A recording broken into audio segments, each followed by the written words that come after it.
Metro రైల్లో ఎవ్వరైనా ఎక్కొచ్చు, ప్రయాణం చేయొచ్చు. కాకపోతే టికెట్ తీసుకుంటే సరిపోతుంది, అంతే కదా. అయితే గిడొక ప్రయాణికురాలు అట్లనే మెట్రోలు ఎక్కితే తోటి ప్రయాణికులు వింతగా చూస్తుర్రులా. అది పద్ధతేనా? పాపం ఆ ప్రయాణికురాలు ఎంత బాధపడి ఉండాలి. కనీసం ఎవ్వరు సీటు కూడా ఇవ్వకపోతే కిందనే కూర్చున్నది. చూస్తున్నారానుల్లా మెట్రో రైల్లో ప్రయాణం చేస్తున్న ఈ ప్రయాణికురాలను. మరి ఏడు నుంచి ఏడుకి పోతున్నదో ఏమో గాని రైళ్ళకెక్కి పాపం ఎవ్వరు సీటు ఇవ్వకపోయేటాళ్లకు గిట్ల కిందనే కూసున్నది.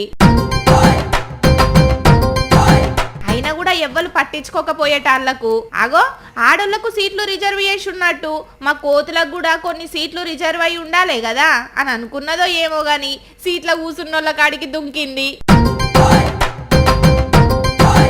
ఓ కోతమ్మ, రైలు మంచిగానే ఎక్కినావు గాని టికెట్ తీసుకున్నావా లేదా? టికెట్ గిట్లా తీసుకోకపోతే టీసీ పట్టుకున్నాడనుకో ఫైన్ ఎత్తాడు మళ్ళా. ఇది ఢిల్లీ మెట్రో రైల్లా. ఇప్పుడు ఈ వీడియో వైరల్ అవుతుండేటాళ్లకు దీన్ని చూసి మరి ఈ కోతి వాళ్ళ చుట్టాలింటికే పోతున్నదో లేకపోతే ఆఫీస్కే పోతున్నదో అని కామెంట్లు చేస్తున్నారు.